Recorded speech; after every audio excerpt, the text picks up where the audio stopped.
Yo, I think we're live here. Yo, I mean, we had so much interesting stuff being talked about on the channel today, and I figured, a couple of things I wanted to go back over because I don't think we covered it very well. Particularly like the tenant that they didn't want to live in the black neighborhood, and I say, man, the volume was bad, and I felt like we had to go back over that because that's been one of the stories of my life. The things that I've been trying my best to express and impress upon people. The cost of living that the black people incurred because they're so afraid to live around each other, and the cost that Americans in general incur because no one can be honest. And let me see if I can pull up that video here. That lady, what was she talking about? She said she didn't want to live around black people. Let's see if we can find out. I know I have it queued up. Oh yeah. I know it. The life and times of a landlord here, and I think we have it here. And I think we have it here. Let's see. And you guys, let me know if you can hear it. If you're listening, we got one viewer in the audience right now. We just started live. I think we have two streams going. Get Crack is going on the other stream, and we have Portia Jake on the other stream, and we provide you content 24 hours a day, 7 days a week. And as they say, Like we always do with always, this time. and I am John Gard, I need some weed, all the time. So we accept Cash Apps, Streamlabs. You want to donate to the channel, contribute to the channel. We definitely appreciate it. It's a labor of love. Don't feel obligated, but it will be appreciated. You can believe that. And I'm just here to teach you kind of if you want to be a landlord, many people, when I was growing up, everyone wanted to own a little bit of property to collect a little rent. And, that would be like kind of like the American dream. You have a house or two. I kind of advanced it a bit, and I end up kind of having what do you call it, a pied-à-terre. I remember reading about that in the New York Times. I said, "Damn, I want me a pied-à-terre in New York." And I went to New York and rented me a pied-à-terre, and later, got a place there. So here's the lady from the other day. She was talking about how she didn't want to live in a black neighborhood, although she didn't have much money. And here she goes. Down first because checks are bi-weekly, and the This is only her right here. You can hear it real good. And she says she will be not. That's it. And it kind of creates like a cult situation. Do me a favor. Let me know if you're able to hear me when the. Let's see. All right. Yeah. last week, so we've been kind of hunting for a place ever since. My biggest thing is being able to just put a deposit down first because checks are bi-weekly, and the only way to kind of hold a place or be able to even move it anywhere is having that deposit. So I know I get paid this week, and that's why I've been pushing. Is the audio better on that? I think I fixed it here. Let me know if the audio is better. I'm gonna roll it back. So it's very important that you hear this. These people, two men. Oh, good. That's better. All right. Let me roll it back a bit. All right, here. Let me roll it back. Is it better? Better sound here. Yeah. I figured it out. Let's play it. Let's play it again. And you see me laughing here. This is a good one. West, Southeast is just too ghetto for me. I definitely would not live on Southeast. That's me asking her. You want to return your Southeast? This is me calling. We're starting up from the top. Hello. Yeah, sorry. Return your call. No worries. Yeah, so you saying you living here in DC now? I was. We had to move back down to Montgomery County, but I don't mind the Northwest. Southeast is just too ghetto for me. I definitely would not live on Southeast. But Northwest. How the hell is a neighborhood ghetto, huh? Is it the neighborhood or the people? I don't know. Too ghetto. What are you talking about? Too ghetto? Oh, yeah, I live in Southeast. What you mean? That's where the shit go down. Everybody know about Southeast. Right? If you don't know, then you playing oblivious. I be on it all day, every day. All day, every day. But yeah, so where you living now? You said your sister or something put you out? Your brother, your boyfriend, something? So we were on the Northeast. We were by the NOMA. You know what Eckington is? Yeah. Eckington Place? Yeah. So we were staying over there at the Gale complex with my fiance's sister. She just ended up kicking us out because we had set boundaries over at groceries. She didn't like that. She felt like she shouldn't be able to touch anything in the house because it was her home. We didn't like that. I don't do that bullshit. So she didn't like that, and she kicked us out that same night. We had nowhere to go. Literally, all that stuff she was just with locked us. the doors, and she just told you to leave. Literally, yeah. She said, "Pack your stuff and get the fuck out." We packed our stuff and got out, and she locked that door right behind her. And that was your fiance's sister. Damn. Yeah, it's really crazy. The whole family is shocked at the sister because he has 6 sisters. All of them are shocked. She's like the black sheep in the family, but not in a good way. So nobody really understands her, but she went from helping us to kicking us to the curb. So I do have a job. I work faithfully. I work at the Apple store. So I do have a consistent income bi-weekly. The only issue was the fact that the time that she had kicked us out, it wasn't the week I was getting paid, which was fucked us up. It was literally last week. So we've been kind of hunting for a place ever since. My biggest thing is being able to just put a deposit down first because, checks are bi-weekly. And the only... See, I don't even charge deposits. See, I help them out a little bit. But she can't live around black people and she ain't got enough money to live around white people.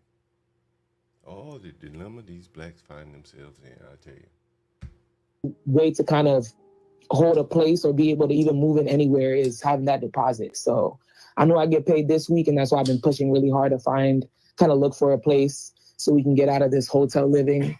Oh, you live in a hotel? Yeah, that shit's expensive. Yeah, that shit by the day, every day. Yeah. Living in a hotel, but refuse to live around blacks. Exactly. Every day is trying to figure out how we're going to extend it. We have friends and family that kind of help us put money together to extend it while we've been here. So we've been in here since Thursday of last week.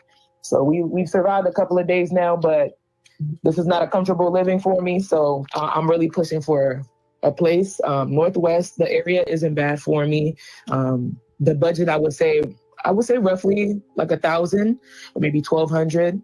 I don't really know what the prices are looking like in the places that you're kind of showing me. I get different price ranges when I'm going through Facebook Market. So if you'd be able to provide those for me, that'd be great as well. Going around the middleman here with Facebook Marketplace, that's what she just mentioned. Yeah, our place is a full serve. It's like furnished and everything. Clean and all this stuff after you. That's good. And typically they charge either weekly or bi-weekly for the rent. The good side is they don't charge deposits. The downside is, is rent's due, weekly or bi-weekly. So you say you had a boyfriend, he coming with you, or he gonna stay with his sister? She gonna let him stay with her? I want you to listen to this guy. Yeah, we travel together. Okay, all right. And my only concern is you said bi-weekly. Yeah, weekly or bi-weekly. You get a little bit better deal if you pay more upfront, like bi-weekly. You can only muster a week. It's a little bit more expensive. How much is it usually bi-weekly if it's not per month? It depends on the room. It depends on the room. Because we have a lot of rooms available. So rooms with private baths, rooms without a private bath, rooms with 2 rooms in one. Okay. Yeah. What I do is I send you some pictures. You let me know what you're interested in. There's a little bit more than $1,000 though. Is it just you? Does your boyfriend work too, or is it just you work? Contracted jobs. With the thing with his is it's not as. You can just see me giggling in the background. What the hell is a contracted job? Do you work 40 hours? Haven't we been told lies after lies about black people working 2-3 jobs, black mamas and shit working 2-3 jobs? These people ain't working a full-time job between them. Consistent as mine, but yes, he does work. He does more so contracted jobs, and then he does a couple of government jobs on the side if he's able to score them. So he's like an audio-visual technician.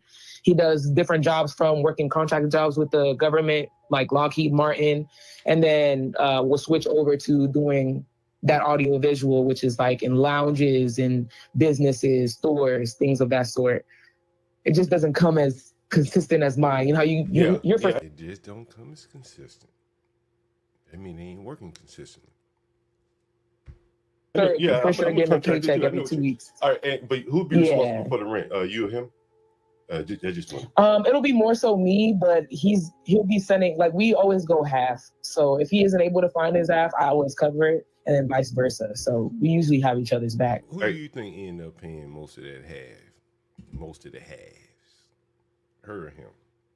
I'm just curious.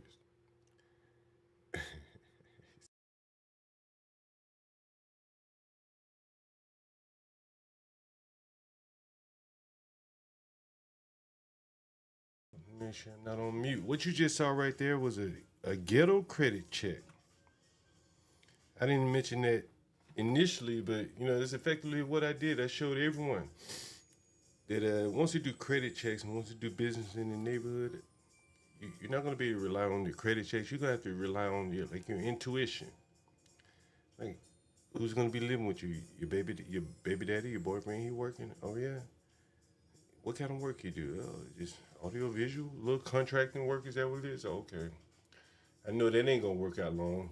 That's not gonna last. The audio visual work. He's gonna lay up playing video games and gonna leave her to go out to work, and then she's gonna get tired of it, and then she's not gonna pay rent for him laying up. And matter of fact, he probably gonna get him a little side girl while she's at work, and you know how that goes. I've shown you the text message of the people, the men that have broken the women's jaws and things like that. When they get a side girl and the girlfriend finds out, all these things happen in my houses. I've shown you all these things to you. I'm showing you how the sausage is made. The life of a landlord. Let's get back to a little bit more of the video here. We'll see. See, right? She said, female whose stepdad is the AB tech and that guy is never working. I can only imagine. But I wonder who's paying most of the time the halves when the other half doesn't have it. I imagine it's probably her. Can I send you some pictures at this number right here?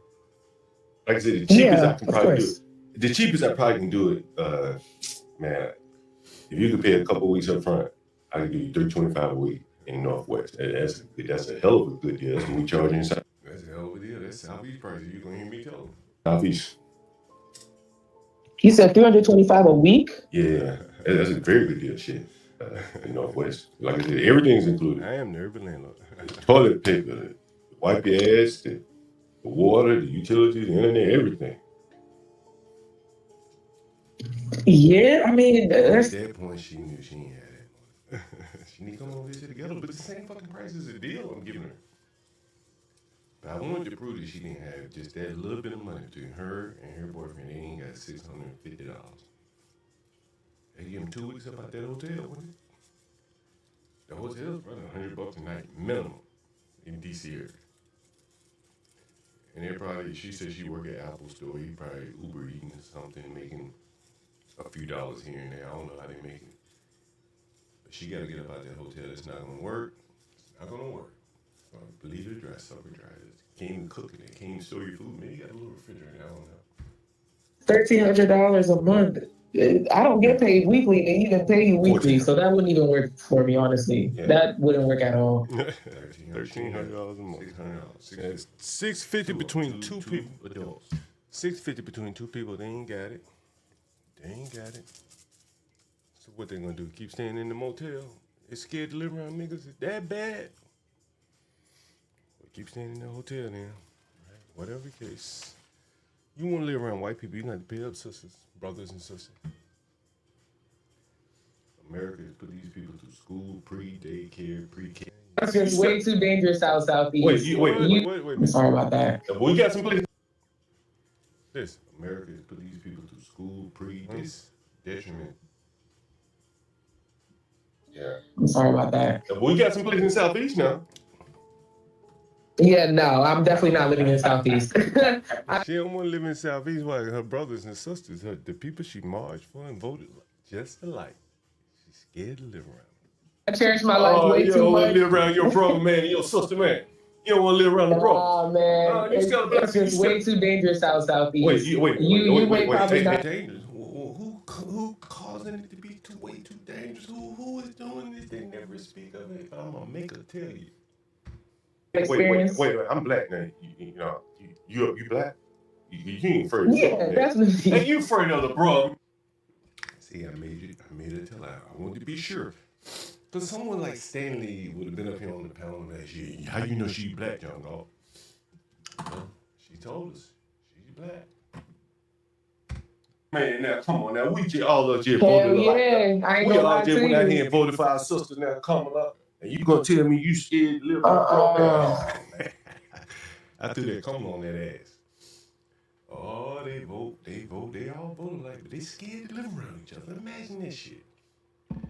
You ever seen a race of people scared to live around each other? It's the damnedest thing I've ever seen in my life. But I've been seeing now, And that's just one day in the life of a landlord. And then today, man, let me tell you, I got text messages, emails, things like that. You would be amazed. And let me see if I can show you something here. Let's see what we got. I think I'll start with this. How about this? This is good. This is pretty good. So what I'll start with this from today. I think this is what I think I'll pick up right on cue right here. Say that one more time. You said two jigsaws. What else? Nigga called me. Not access to Black Americans, denying a right to your Let's get right to opposing this bill. This is America. Impact. Okay, let's Let's say I get on Bluetooth here. Let's see. Oh, where is it? Let's see. That Bluetooth. We connected here. Let's see. Back.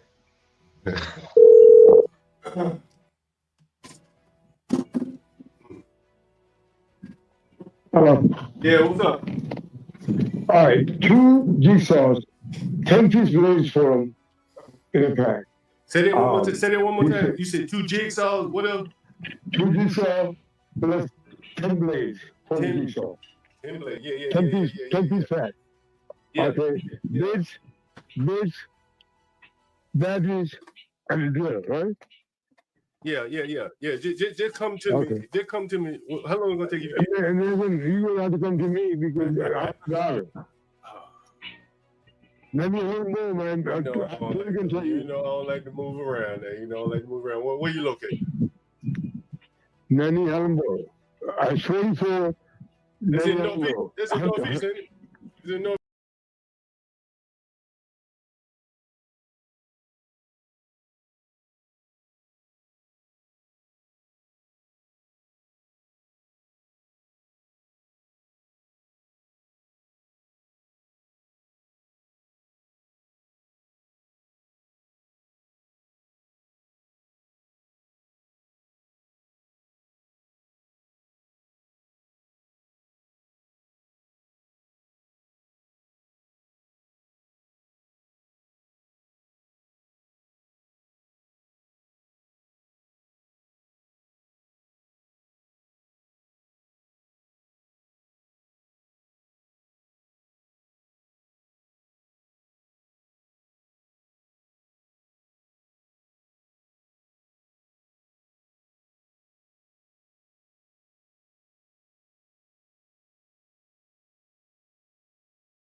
I'm glad Master Kim is here because Master Kim has talked about how, I'm like, the springboard. I can be like the springboard for a lot of these people into the next phase of life and things like that. And he's expressed amazement a lot of times at how the black people have not been able to recognize these things and recognize that the landlord, that me, John God, I exercise a lot of power over these people. And I want to show you an example of kind of the power that I'm talking about. And I'm going to show it to you here.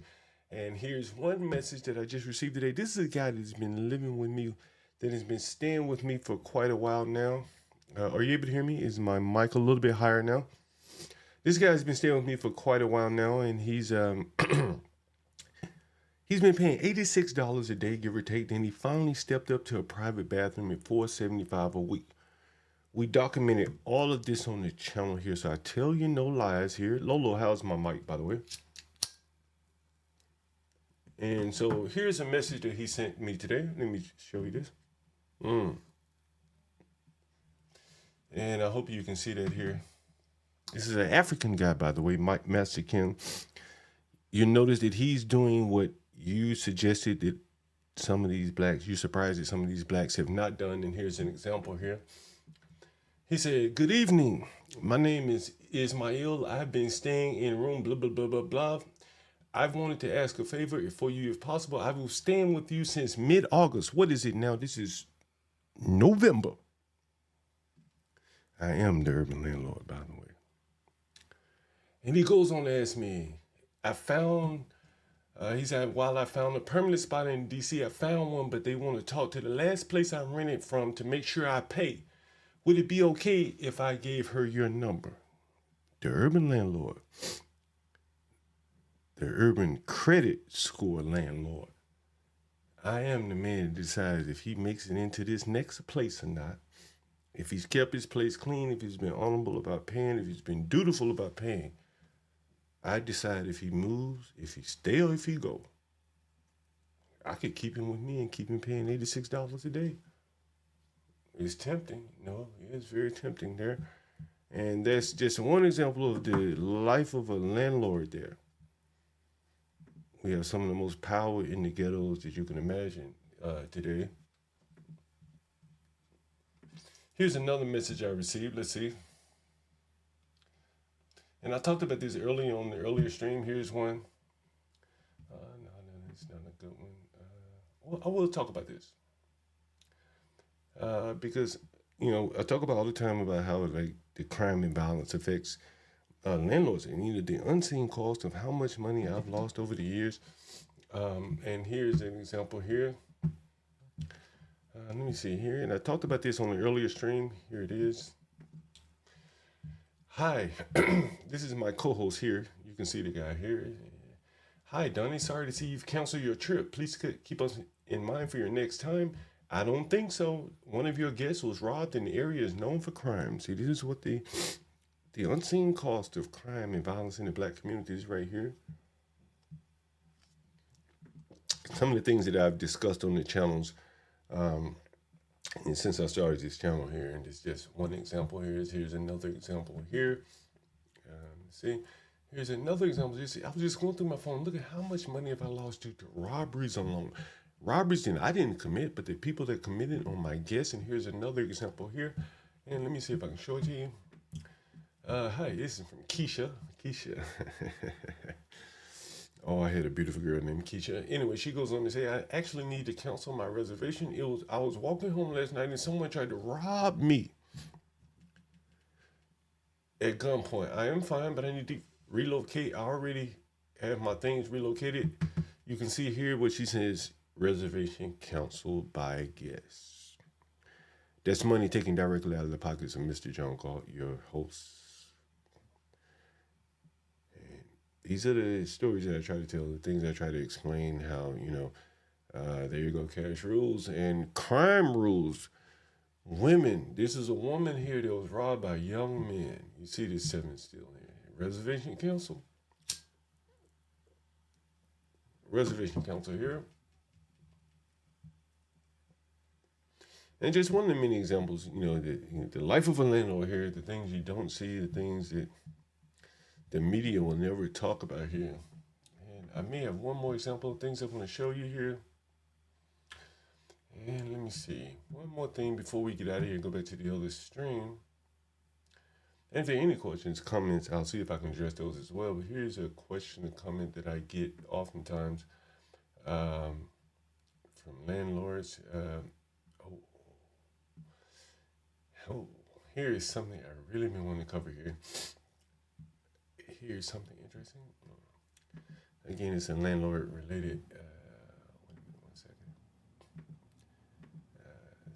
Things I really want to cover. Oftentimes we don't get to cover these on the other channel, but I do want to make sure I cover these because for those of you interested in landlord, I see 7 Seals out there. I think I'll cover this one instead. Yeah, I'll cover this one instead. Here's an article. This is interesting. For those of you familiar with DC, you heard me talk about Charles County, a very affluent county here in DC. And here we go here. Again, I've often told you that the common areas that suffer from tragedy of the commons, and you're going to see a tragedy of the common area ending up in the stepdad. And we can get into that later, but let's talk about this here. article here. Of course, it's going to be an ad. Suffer through it. And there's the ad. Big Story 5, a 15-year-old boy is dead after he was allegedly shot by his stepfather in Charles County. Fox 5's Lily Zane. What happened here? Live tonight with the details on this story. Lily. Hey, good evening to you. So right now, investigators, they are still working on all the details exactly surrounding what happened here. What the hell is going on here? And of course, these type of stories do buffer. Let me see if I can close another browser. It's causing me issues, maybe. No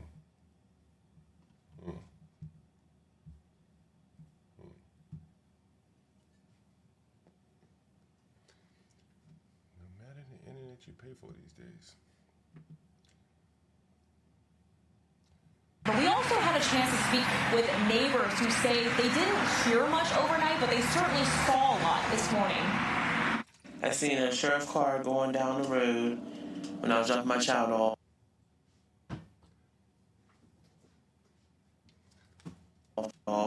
I seen CCSO. What the hell's going on here? This buffering here. Let's see if we can get Going this. down the road, and that was it.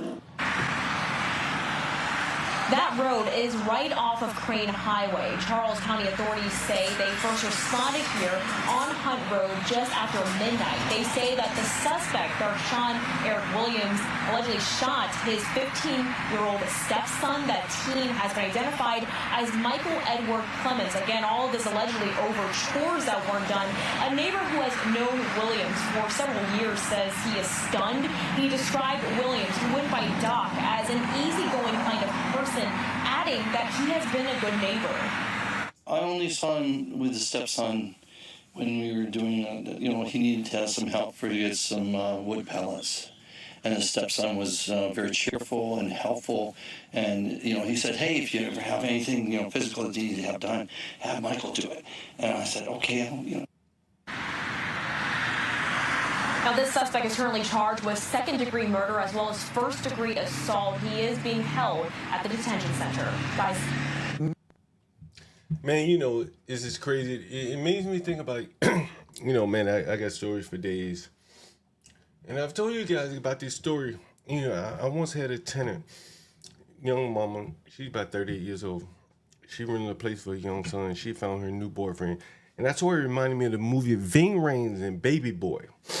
She had found her new man, and she had to get that young buck out of her house before her baby daddy, her stepdaddy, her new man killed the man.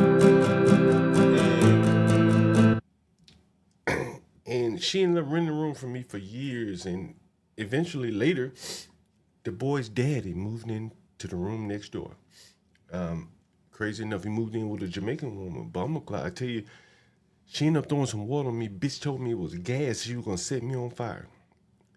But it was water, and I called the police on the bitch. I thought she threw gas on me, but it kind of shows you the dynamics in these communities. Oftentimes, as a landlord in these inner cities, imagine being the landlord to the son and the father and his girlfriend in the same house, and then the son ends up getting a girlfriend. I got to move him out of the house and move him to another house around the corner, and then he moved a girl with a baby in.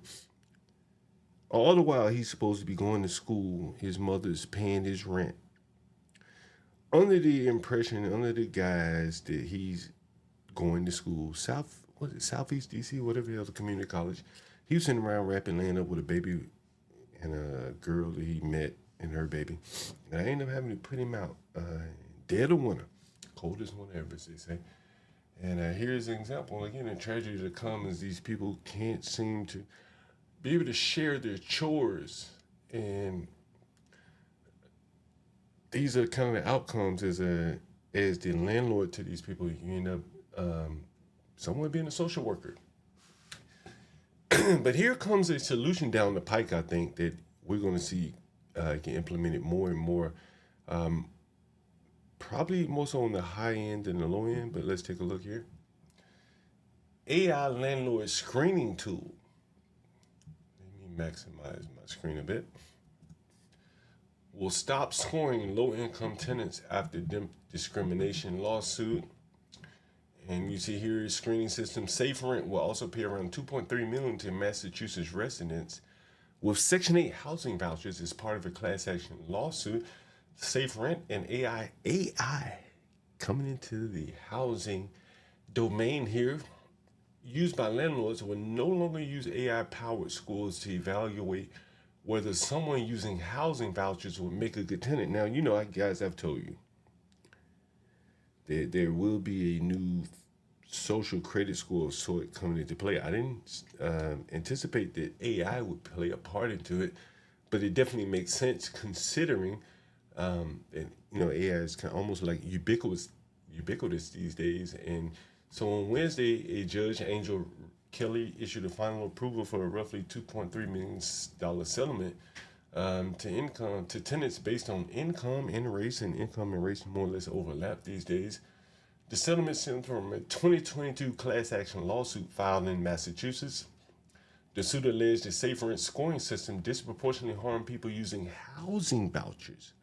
That's Section 8 people. Now, you know, I've told you, I've had other people that come up on the panel and tell you, you know, one of the most popular streams, and I'll see if I can show it to you here, that we've done on this channel is by, let's see, one of a Section 8 landlord. I'll see if I can pull it up here.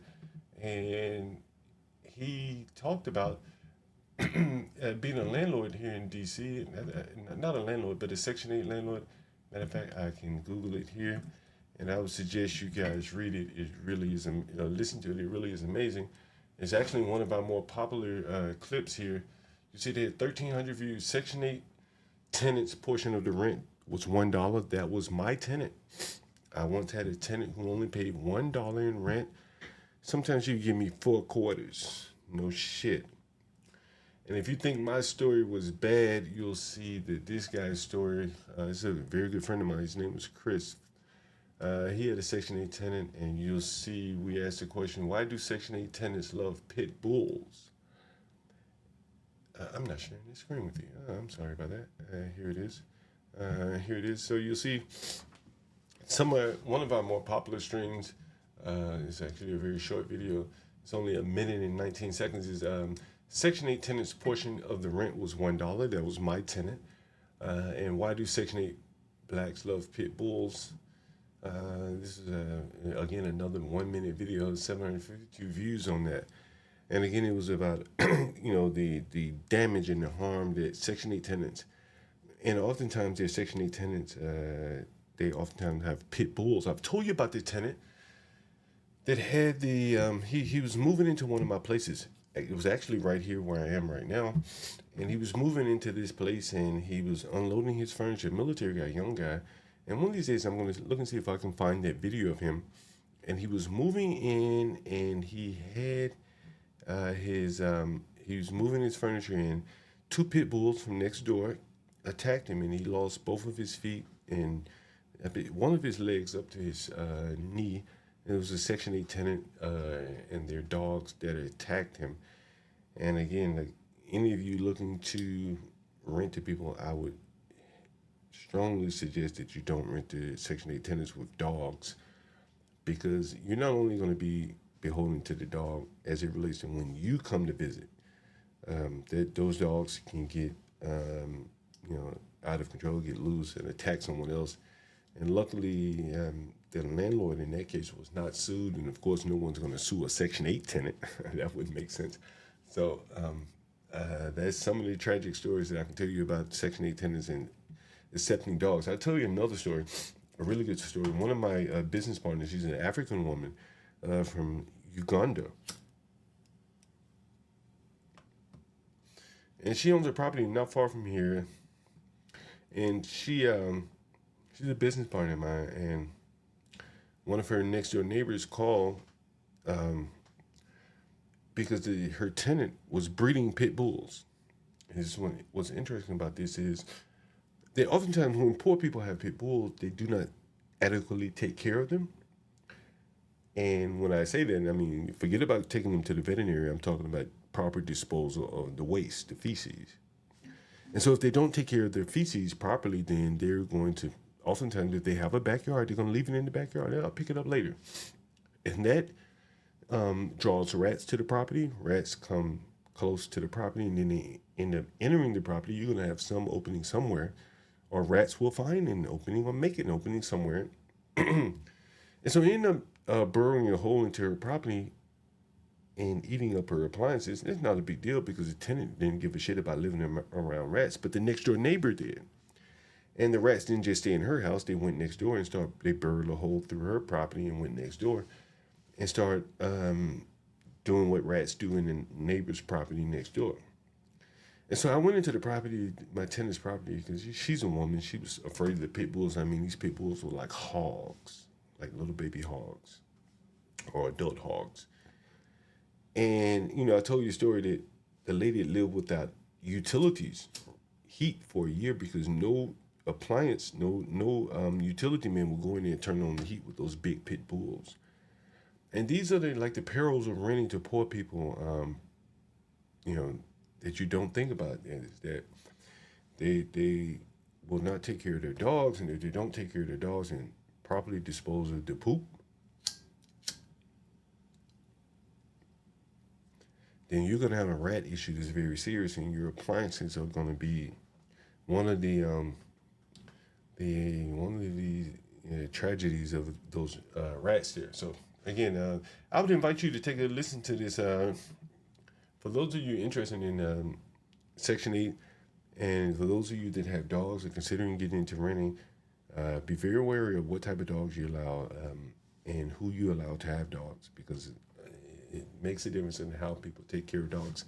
But again, these are some of the topics that I wanted to get out. Oftentimes we don't get a chance to talk about them on the mainstream here and on the mainstream there. And so here is an opportunity to take a look at those. And I think I have one more topic that I want to share with you. And, or maybe not. Here, let's see. Here it goes. Maybe not. Let's see. I may have one more article that, let's see. Let's see. Here is it. I think this is it. Maybe not. Anyway, so again, I think this pretty much sums up our topics for today. Oh, one more thing I did want to share with you.